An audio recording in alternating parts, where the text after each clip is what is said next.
Seja muito bem-vindo ao 2 Dedos de Teologia. Eu sou Iago Martins, você está no meu escritório e hoje a gente vai falar sobre Augusto Nicodemos Gomes Lopes, a entrevista que ele deu para a Folha de São Paulo, as reações que houve na internet tanto da galera reformada quanto da galera pentecostal sobre o Silas Malafaia e pelo menos 2 ministros do governo aí se levantarem contra o Nicodemos. O Nicodemos foi chamado de esquerdopata pelo Malafaia. E esses bacafuá político todos, se você tá por fora da treta, eu vou atualizá-lo e explicar o que é que eu concordo, o que é que eu discordo dessa polêmica entrevista de Augusto Nicodemos aí para a Folha de São Paulo. Lembrando, você que caiu aqui no 2 de Teologia, que a nossa escola de teologia está custando R$1 essa semana. Você paga R$1 no primeiro mês da escola e você pode cancelar quando você quiser. Você assiste aulas semanais de teologia. A gente já falou da escola aqui várias vezes, tá? O link vai estar em algum lugar aí para você dar uma conferida sobre a nossa escola de teologia. Tá custando R$1 para você estudar teologia comigo, com a minha equipe, aulas semanais, toda quinta-feira fica tudo gravado. Você já tem 3 aulas lá para você assistir sobre o problema do mal e hoje vai ter aula sobre dons espirituais. Você paga R$1 para você assistir ela, as próximas aulas, as aulas passadas, você tá pagando 14 centavos por aula. E se você não quiser continuar, você cancela automaticamente lá e você não paga o valor completo, que vai ser mês a mês, R$39,90 para estudar com a gente na escola de teologia. R$1 se você vier com a gente essa semana. Então não perde a oportunidade. Se você quiser saber mais, só ir no link aqui na descrição ou mesmo no card que vai estar aí aparecendo. Templo aberto é direito constitucional, mas tem igreja que só liga para dízimo, diz pastor, é o título da reportagem. Não é o Nicodemos que escolhe o título, certamente é o repórter responsável, que é a Ana Virgília Baloussier. Autor de livros sobre Bíblia e dinheiro, ex-chanceler do Mackenzie, critica lockdown e neopentecostais. É a chamada aqui da matéria. Como de costume, tudo começa com uma introdução, contextualizando aqui, que é da pena da repórter, mas aí eu vou passar para as perguntas. As primeiras perguntas falam sobre dinheiro, é o tema do livro que o Nicodemos publicou agora pela Mundo Cristão. Por que este tema agora? O livro veio como resultado da minha preocupação com o que a pandemia poderia trazer em termos financeiros. Naquela altura, todo mundo sabia que junto com um problema grave, a doença viria outro econômico, que dá uma visão geral dos recursos. Então a gente tem aqui Nicodemos apresentando uma visão ponderada sobre a pandemia e sobre a questão financeira. É preocupação para o Nicodemos a pandemia, é um problema grave, é assim que ele chama coronavírus, a doença é um problema grave, então ele não parece ser um negacionista da pandemia. Ele não se manifestou como um negacionista nenhuma vez na internet, várias vezes falou positivamente sobre os esforços sanitários para a gente não pegar essa doença. E ele fala também do problema econômico, que vem junto com as medidas de enfrentamento da pandemia. São 2 problemas. Ele escreveu um livro sobre um desses problemas. Até aqui, aparentemente tudo bem, eu acho que ninguém tretou até esse momento. O senhor diz que a teologia da prosperidade, comum em igrejas neopentecostais, deixa pastores sem graça de pedir contribuição dos fiéis. E veja que ele está falando aqui diretamente sobre igrejas neopentecostais, que assumiram a teologia da prosperidade. Ele diz, chama pelo nome algumas igrejas que a gente não considera como tais. E aqui ele está falando da Universal do Reino de Deus, a Mundial do Poder de Deus, a Internacional da Graça, que são igrejas neopentecostais específicas. Ele está nomeando exatamente quais são as principais igrejas desse movimento. E ele diz, o mundo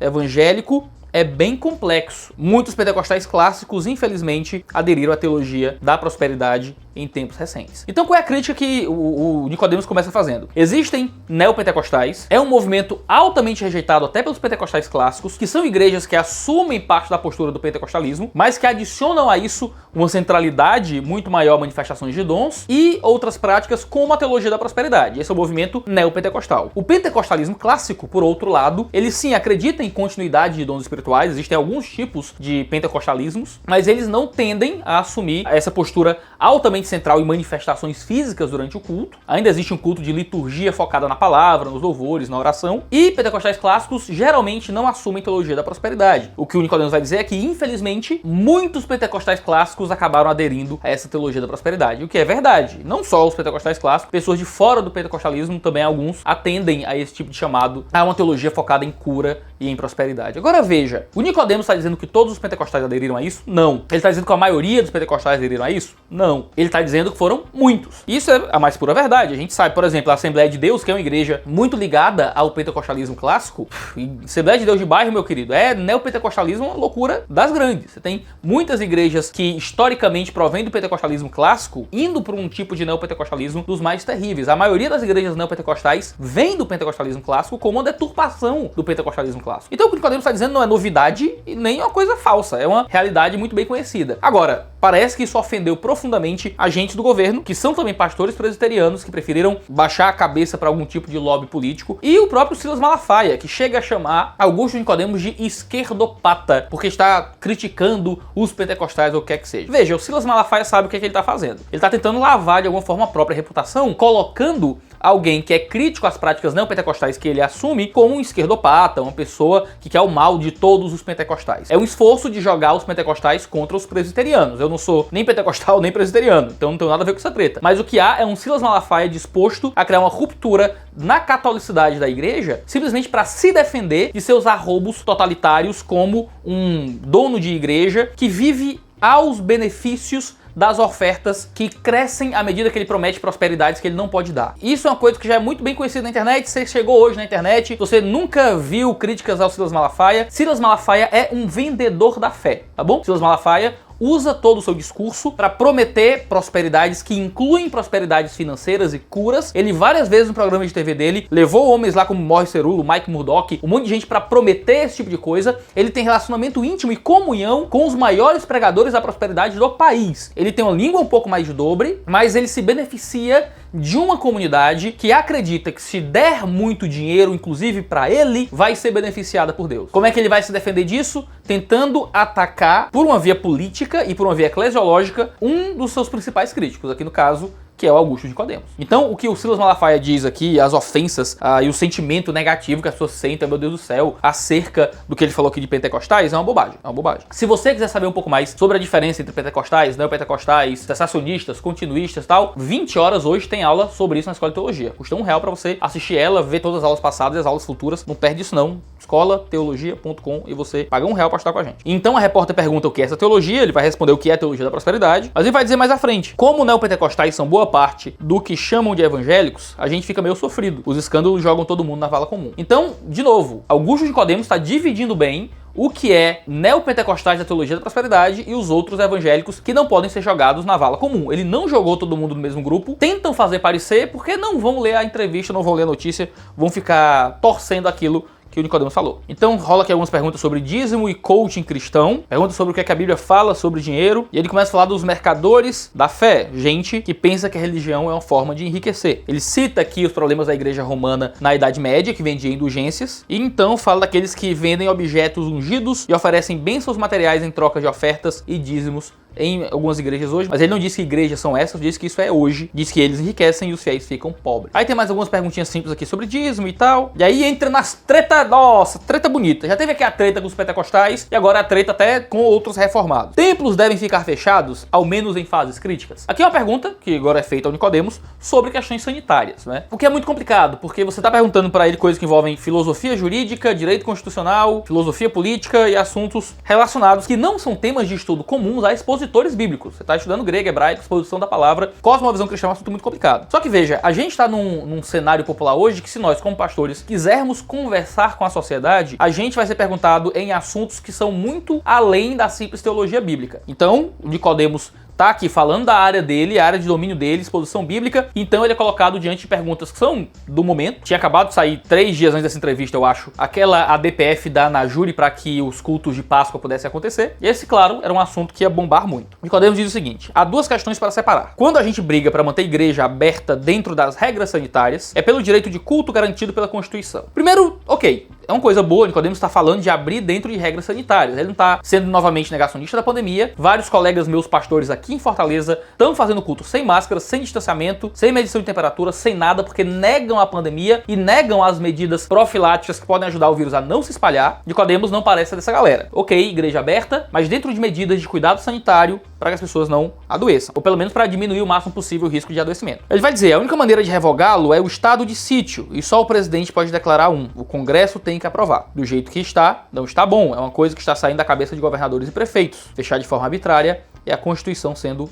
violada, o que vem depois. Então tem aqui uma questão direta de direito constitucional. Não é uma questão de filosofar sobre as coisas, aqui é uma questão puramente de interpretação da Constituição. O que o Nicodemos está dizendo é que fechamento de igreja só seria possível em um estado de sítio. Existem algumas polêmicas envolvendo o constitucional aí, mas o que se tem aceitado hoje no mundo inteiro, pela interpretação da maioria dos juristas, é que não. Você tem um nível em que é possível um fechamento de atividades sem necessariamente ser por estado de sítio. O estado de sítio costuma estar atrelado a situações de guerra. É uma polêmica jurídica muito séria aqui e não sou eu que vou resolver. O povo do direito aí que resolva. Agora, é muito perigoso a gente ter um teólogo que aparentemente não tem formação em direito falando num grande jornal sobre interpretação da Constituição. Por que a polêmica é tão grande aqui? Bolsonaro está preocupado com governadores estarem fechando atividades para o cuidado nesse período de pandemia, que isso não deveria acontecer por via de prefeitos e governadores, mas apenas por via do governo federal, através de um estado de sítio. O STF julgou diferente, o STF entendeu que é possível aos governadores agirem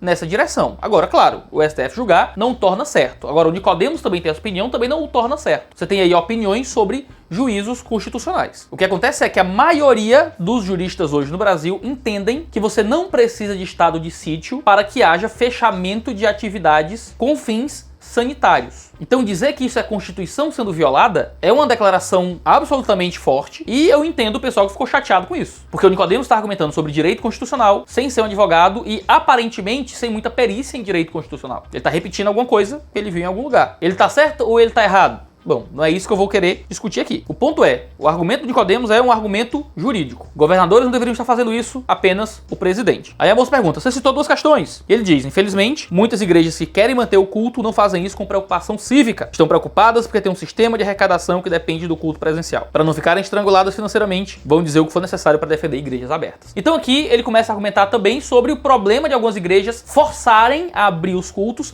não porque estão preocupados com os membros e com questões espirituais, mas porque estão preocupados com ganhar mais dinheiro. Era o tema que o Nicodemos queria estabelecer desde o começo. E perceba, a entrevista começa falando do livro, passa para falar do lockdown, e o Nicodemos tenta meter assunto de dinheiro de novo. O livro dele é sobre dinheiro. Aparentemente, é isso que eu sinto lendo a entrevista aqui, a gente tem um Nicodemos que quer falar do livro dele, que quer divulgar o livro sobre dinheiro. Ele não quer lidar com o tema do lockdown. Tanto que ele tenta voltar ao assunto de como muitas igrejas, por causa da teologia da prosperidade, tentam forçar a voltar aos cultos. Mas aí rola outra pergunta. Você acha que o lockdown é necessário agora? E o Nicodemos ele tem uma resposta que soa muito boa. Tenho dificuldade. Ele diz assim, tenho dificuldades com o lockdown como medida para resolver a pandemia em definitivo. Isso que ele está dizendo, se você lê com as lentes da guerra, já é horrível. Mas veja, o que o Nicodemos está dizendo não é muito diferente daquilo que a OMS diz, que o lockdown não pode ser usado como principal meio para impedir a pandemia. Ele é um recurso de último caso, quase desesperado. Ele diz que tem dificuldades com o quê? Com o lockdown? Não. Com o lockdown como medida para resolver em definitivo. Vamos ficar em lockdown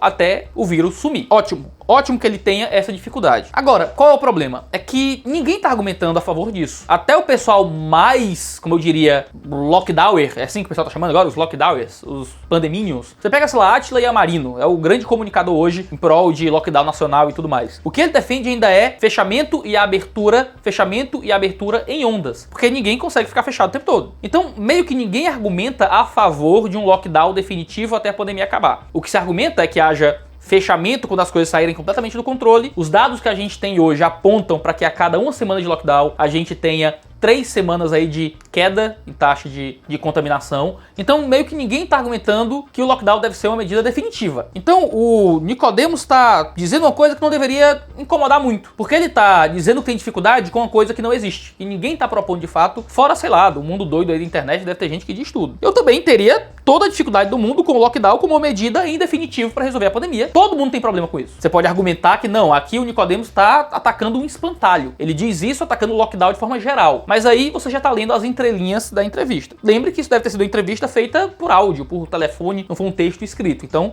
você tem que dar todos os benefícios de uma comunicação oral, né? Ele diz, minha igreja é de classe média, quem tem sofrido muito é o pessoal de classes mais baixas, acho que não é resposta para essa situação a outros aspectos. Então, uma dificuldade dele é, lockdown em definitivo é um problema, porque as pessoas são pobres, minha igreja não é pobre, o pessoal de classe média, mas os pobres sofrem mais. Por isso que eu tenho repetido aqui várias vezes, que lockdown sem auxílio emergencial é crueldade. Lockdown sem dinheiro na mão de quem precisa, sem recursos para as empresas, é loucura. Você tenta salvar as pessoas por um lado e destrói por outros. Auxílio emergencial é fundamental. Paulo Guedes, no primeiro momento, quis dar 200 pau de auxílio emergencial. As oposições brigaram para conseguir 600 pau. de auxílio emergencial. Se você vai obrigar as pessoas a ficarem em casa a fim de proteger a sociedade de forma geral, e sim, também acabar protegendo algo da economia, porque morto não compra nem vende, você precisa dar recursos para as pessoas sobreviverem nesse período. Mas aí, você vê que a repórter tá querendo puxar na área, né, do lockdown e tudo mais.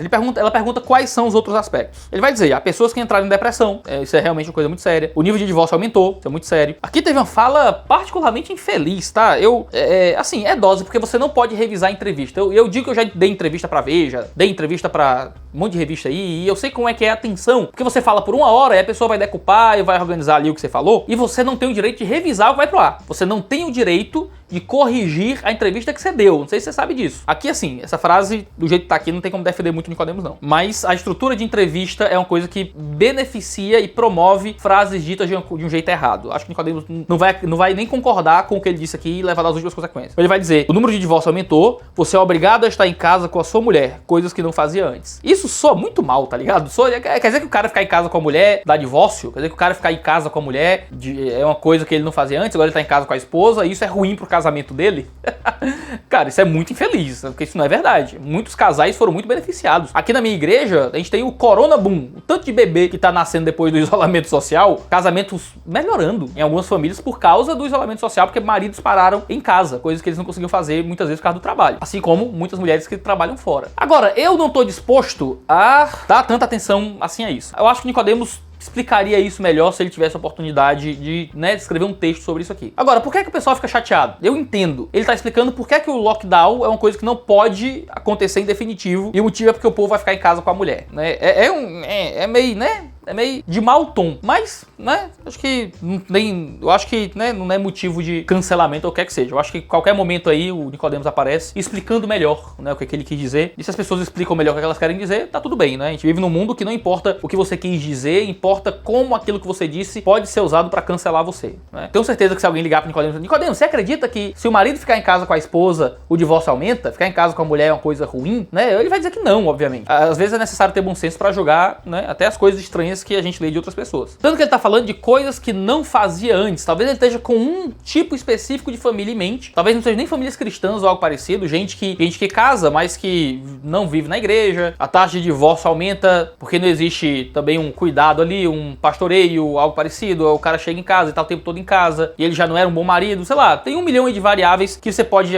adicionar pra passar pano, certo? Por Nicodemos. Eu acho que dá pra passar pano tranquilamente aqui nessa frase, que eu acho uma frase altamente infeliz, mas entendendo como funciona a estrutura de entrevista pra jornal, cara, frase infeliz passa. É um saco, mas é isso ou você não dá entrevista pro jornal. Então a gente acaba se submetendo a esses riscos o tempo inteiro. Quem sou eu? Quem sou eu? Quem sou eu? Pobre desgraçado do Ceará, alcançado por Jesus. Mas seria bom Nicodemos, né, aparecer em algum momento falando, não, gente, ó, sobre essa frase aqui e tal. Mas certamente Nicodemos vai demorar pra comentar, porque ele é um homem velho, ele é prudente, a velhice dá prudência. Então ele deve esperar um pouco e tal. Julgando que alguém talvez mande esse vídeo pro Nicodemos, ele acabe chegando aqui no vídeo, que eu acho não muito provável, mas sabe-se lá. Se der pra, né, dar uma explicadinha aqui, ó, não foi isso que eu quis dizer e tal, né, funciona bem pra acalmar ânimos de gente que já procura motivo pra perseguir os outros. Ele diz, as famílias se fragmentando, pessoas em busca de ajuda profissional pra saúde mental. Tem gente que vai dizer, é direito meu, prefiro arriscar morrer desse vírus ou eu morro sem ganhar o pão de cada dia. E aqui ele volta pro assunto direto da pobreza imediata, de gente que morre sem o pão de cada dia. Você tem lockdown, você não tem auxílio emergencial, você tem fome. O lockdown fere muito o trabalhador, a diarista, o pessoal das classes média e alta não sentem tanto. Vão fazer como você e eu, home office. Então a preocupação dele é o lockdown machuca os mais pobres. Isso é mentira? Não, isso é verdade. Ele tá criticando a existência de lockdown? Não, ele tá falando do lockdown como medida definitiva. Nesse cenário, não dá pra discordar muito do Nicodemos, mesmo eu sabendo que o Nicodemos tem uma visão muito mais crítica às medidas de isolamento social do que eu. A gente já conversou um pouco sobre isso, eu já vi ele falando na internet, mas ainda assim, você não tem muito pra, meu Deus, olha que ele é o militante anti-lockdown, anti-isolamento social. Não dá pra dizer isso a partir da entrevista aqui com o Nicodemos. Aí vem mais pergunta. Para a economia se recuperar, há consenso de que precisamos baixar os números da pandemia. Como atingir essa meta sem medidas que surtam efeito rápido? Uma pergunta também muito boa. Lockdowns causam o desastre da economia. Não vejo como podem ser a cura dela. Talvez se tivéssemos usado desde o início lockdowns verticais e localizados, eu acho que a gente usou, acho que isso aconteceu em algum sentido. O termo lockdown vertical é um termo infeliz porque isso não existe, certo? Isso foi um jeito de criar um lockdown que não é lockdown. Um lockdown localizado é tipo um solteiro casado, é tipo um círculo quadrado. Se é lockdown, tá todo mundo fechado. Tanto que a gente nunca teve lockdown de verdade no Brasil, né? Lockdown é todo mundo trancado em casa e multa se você sair. O governador disse que a gente tá em lockdown aqui em Fortaleza e eu tenho que ir no mercado e tem trânsito na rua, né? Então assim, lockdown? Nunca fizemos. O nosso lockdown já é mais ou menos. Então assim, ele diz, medidas sanitárias já comprovadas. Que medidas sejam essas? Ele não diz. O pessoal vai tentar ler na entrelinha aqui mais do que tá dito. Então você tá dizendo o quê? Que máscara não é comprovado? Que distanciamento, álcool em gel? O que é que você não sabe. Se você não sabe, você não projeta, né? Você não sabe. Eu quero que usem medidas sanitárias já comprovadas. Ok, isso é o certo. E educando a população para usá-las, quem sabe salvaríamos o mesmo número de pessoas sem destruir seus empregos e sanidade mental do processo. Mas aqui, sinceramente, é o campo da utopia, certo? Eu adoraria que a gente tivesse resolvido o coronavírus comendo picolé e continuando no culto. Mas aí, né, na área do talvez, aqui já é o Nicodemo saindo da esfera do direito constitucional e entrando na esfera da epidemiologia. Então o que é que você tem? Você tem um pastor, que é um expositor bíblico, que vai numa revista, num jornal, divulgar o seu livro sobre dinheiro, uma teologia do dinheiro, uma crítica à teologia da prosperidade. Ele já foi perguntado sobre assuntos de direito constitucional, ele agora está sendo perguntado sobre assuntos de virologia, de epidemiologia, de medicina. E agora ele vai ser enfiado aqui numa pergunta não mais de direito constitucional ou de epidemiologia, agora de política partidária. O senhor apoiou o Bolsonaro em 2018. Voltaria a fazê-lo? Que é uma pergunta, não é? Muito doida. Primeiro que sim, eu acho que o Nicodemo não apoiou o Bolsonaro. Ele não fez uma massiva campanha e vestiu a camisa e tal. Ele deixou implícito sua declaração de voto de que votaria no Bolsonaro, dadas as opções que foram colocadas pra gente. Mas tudo bem. Ele diz assim, olha, votaria mais uma vez, dependendo de quais seriam as opções. Tudo bem. Esse também é uma resposta que, pra mim, é altamente coerente. Dependendo das opções, eu poderia votar de novo. Se eu tenho Bolsonaro e Satanás, eu posso votar no Bolsonaro mais uma vez. Se o segundo turno for Bolsonaro e Lula, eu nem saio de casa, certo? Eu nem vou votar. Pra mim, eu troco um, como diz minha mãe, eu troco um pelo outro e não quero volta. Eu tenho um cara que é acusado de roubar bilhões, né? Dependendo de como você interpretar o uso do BNDES, trilhões, coisa na casa do trilhão. E eu tenho um cara que é moralmente responsável por boa parte do caos que a gente tá vivendo na pandemia. Qual é melhor? Pra mim é tudo Satanás, tá ligado? Pra mim é tudo bandido. Pra mim é tudo bandido. Tinha que estar na cadeia os dois, abraçado, Lula e Bolsonaro. Eu vou me dispor a escolher um dos dois? Não vou. Mas eu não julgo quem escolhe um dos dois. Sinceramente, dentro desse cenário, qualquer um que escolha votar no Lula contra o Bolsonaro ou escolha votar no Bolsonaro contra o Lula,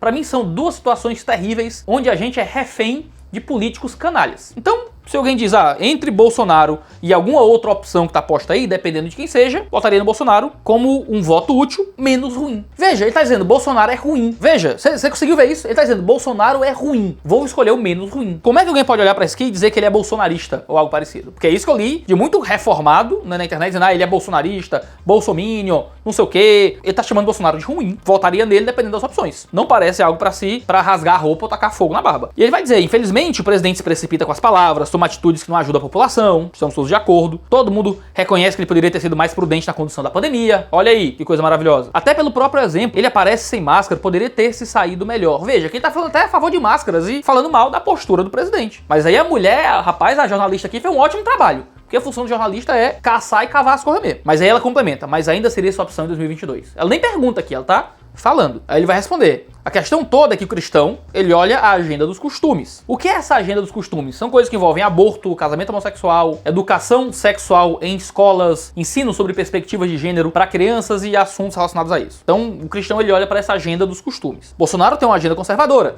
mais próxima dos evangélicos. Aqui eu discordo porque a agenda do Bolsonaro é muito maleável. Ele se vendeu como alguém de agenda conservadora, mas ele mostrou que sua agenda é um pouco diferente. Mas aí já é outro debate. Se aparecesse um candidato com questões relacionadas à família, aqui é a preocupação dele, família é o quê? Casamento gay, aborto, coisas assim, certamente eu votaria. Olhando as opções que tem aí, ainda me vejo sem muitas opções. Então o que a gente tem o Nicodemo dizendo, eu preferiria votar em alguém melhor, que seguisse as pautas que são pautas cristãs, mas infelizmente nós não temos. Agora, claro, algo que não aparece na entrevista aqui e que fica no ar e que não é respondido é o modo como Bolsonaro constrói o resto da sua política não ser totalmente oposto a agendas cristãs. Por mais que ele assuma um tipo de cristianismo cultural, onde ele segue certas pautas conservadoras, cristãs de forma geral, em outros pontos, no uso dele no aparelhamento da Polícia Federal, em proteger o filho, usar a BIM para proteger o filho das acusações de corrupção, toda a postura sobre a pandemia que gerou tanta morte a mais, não ter comprado vacina, tudo isso não é tão anticristão quanto as pautas morais anticristãs? Porque o sendo defender Bolsonaro por causa de suas pautas morais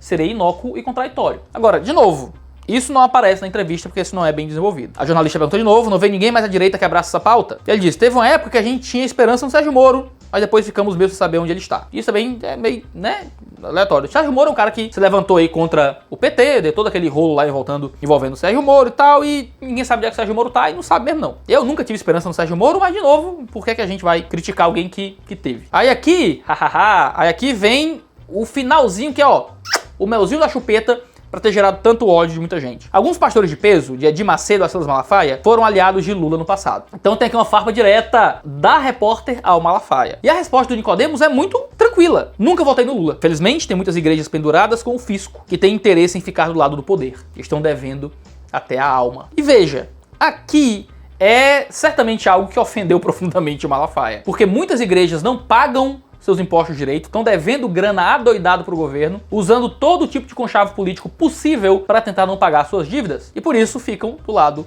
do poder. Colocar o Malafaia e o Edir Macedo nesse grupo foi o que gerou tanto ódio, certamente, por parte do Malafaia, e o que gerou, certamente, alguma movimentação por parte do Malafaia com colegas dele dentro da política para eles também se posicionarem contra o Augusto Nicodemos, incluindo presbiterianos, a fim de tentar proteger a própria reputação de alguma forma. Então assim, o que é que eu posso dizer sobre a entrevista que a gente leu aqui? Tem alguma coisa para fazer a gente rasgar a roupa? Não. Tem algum motivo de cancelamento do Augusto Nicodemos? Nicodemos estava pregando o evangelho quando não existia nem like ainda, meu filho. Então, o jovem de Twitter que acha que vai tocar no Nicodemos, você não vai nem arranhar a imagem do Nicodemos. O homem não tá pregando heresia no púlpito, o homem não tá falando contra Deus, não começou a dizer que a Bíblia não é palavra de Deus, ele não largou a mulher dele para dormir com a secretária e começou a pregar que o divórcio não é pecado, sei lá, igual o Caio Fábio. O cara tá vivendo a fé dele de forma exemplar ainda para todos nós, deu uma entrevista no ambiente público, forçaram perguntas fora da zona de segurança dele, ele deu as opiniões pessoais dele, umas opiniões ali que eu não concordo muito, umas frases ali meio mal colocadas, mas nada que justifique perseguição ou ataque à figura do Nicodemos. Eu ainda o respeito profundamente, acho ainda ele o maior expositor bíblico do país, e nesse lar nós defendemos Augusto Nicodemos, eu passo pano pro Nicodemos, que eu passo pano para qualquer um que dê motivo pra ter pano passado. Não tem problema nenhum com isso, não. Então vamos procurar herege de verdade. Você tá faltando herege aí pra procurar pra criticar? Você vai assistir as pregações aí. Qual é o grande problema? O grande problema é que assuntos políticos que envolvem Bolsonaro ou pandemia, lockdown, são assuntos muito sensíveis que não geram mais reflexão e diálogo, só gera ódio, briga, e se alguém não é exatamente do meu lado, usando as palavras que eu quero, é inimigo, é do mal, é do demônio, e isso não gera crescimento, não gera bênção pra ninguém. Claro que existem pastores que devem ser responsabilizados moralmente pela sua irresponsabilidade. Tem pastor aí que é assassino, eu vou continuar usando esse termo, tem pastor por aí que é assassino, abre igreja em zona vermelha, não tem uma UTI ainda na cidade dele, ele faz culto escondido, sem máscara, sem distanciamento, dizendo que vacina é do anticristo. Um cara desse tinha que responder judicialmente. Agora, alguém que tem uma visão um pouco mais branda sobre o lockdown, que tem medo do mal que isso gera na economia, não sei o quê, que talvez voltasse do Bolsonaro de novo se não tivesse uma opção melhor, mas que quer uma opção melhor, sabe? Nada disso é motivo pra você deixar de ter um relacionamento ou admiração por quem quer que seja. Então parem com essa loucura, deixem de ser doido e vamos continuar ouvindo e aprendendo com a pregação do evangelho, que é isso que importa no fim das contas. Deixem de ser treteiro de Twitter, vão crescer, que é bom pra todo mundo, tá bom? Então é isso, toda terça e quinta-feira, 10 da manhã tem vídeo aqui no canal. Se você se inscrever aqui embaixo, assinar as notificações, você vai ficar sabendo sempre que tem vídeo novo. Lembra que a Escola de Teologia tá a R$1, vai ter aula hoje à noite sobre pentecostais, neopentecostais, dons espirituais. A gente vai passar 2 horas falando sobre isso. E você paga R$1 por essa aula, pelas 3 aulas passadas, pelas 3 aulas que ainda vão vir, fora lives temáticas que a gente já tem. É só ir lá que vai ser isso pra sua vida. Um cheiro no seu cangote e até a próxima aqui no 2 Dedos de Teologia. Valeu!